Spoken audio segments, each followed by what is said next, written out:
मौसम से तो जुड़ा हुआ है। अब दिल्ली में भी वर्षा अपना दस्तक देना प्रारंभ किया है, लेकिन फिर भी न बाहर की गर्मी कम हो रही है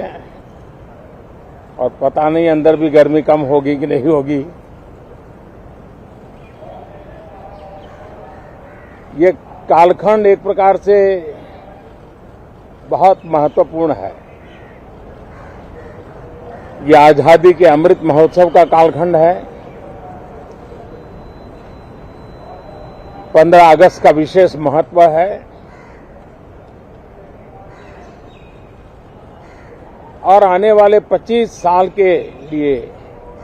देश जब शताब्दी मनाएगा तो हमारी 25 साल की यात्रा कैसी रहे, हम कितनी तेज गति से चले, कितनी नई ऊंचाइयों को पार करें, इसके संकल्प लेने का एक कालखंड है और उन संकल्पों के प्रति समर्पित होकर के देश को दिशा देना,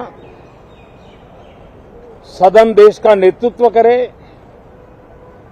सदन के सभी माननीय सदस्य राष्ट्र में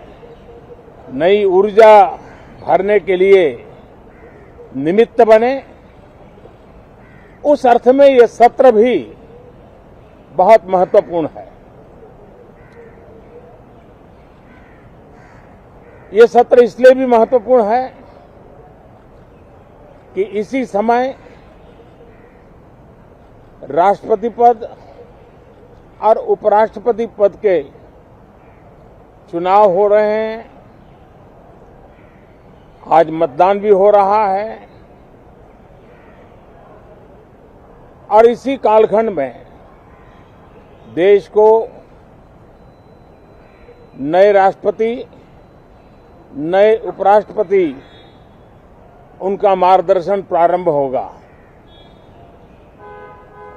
हम हमेशा सदन को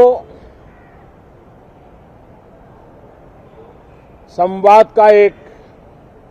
सक्षम माध्यम मानते हैं, तीर्थ क्षेत्र मानते हैं, जहां खुले मन से संवाद हो, जरूरत पड़े तो वाद विवाद हो, आलोचना भी हो,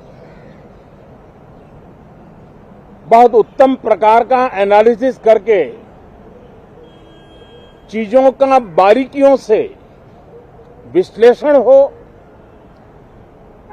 ताकि नीति और निर्णयों में बहुत ही सकारात्मक योगदान हो सके। मैं सभी आदरणीय सांसदों से यही आग्रह करूंगा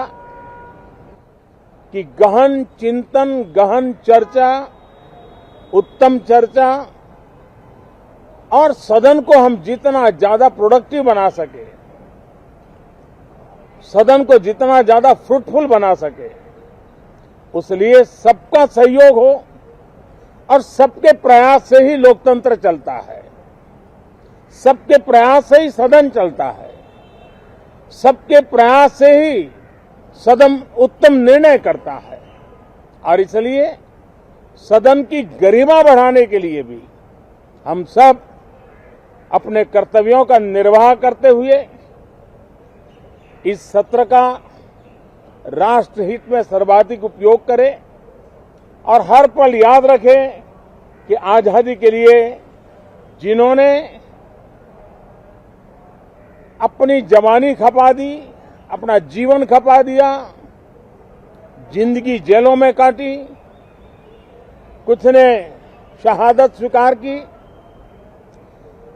उनके सपनों को ध्यान में रखते हुए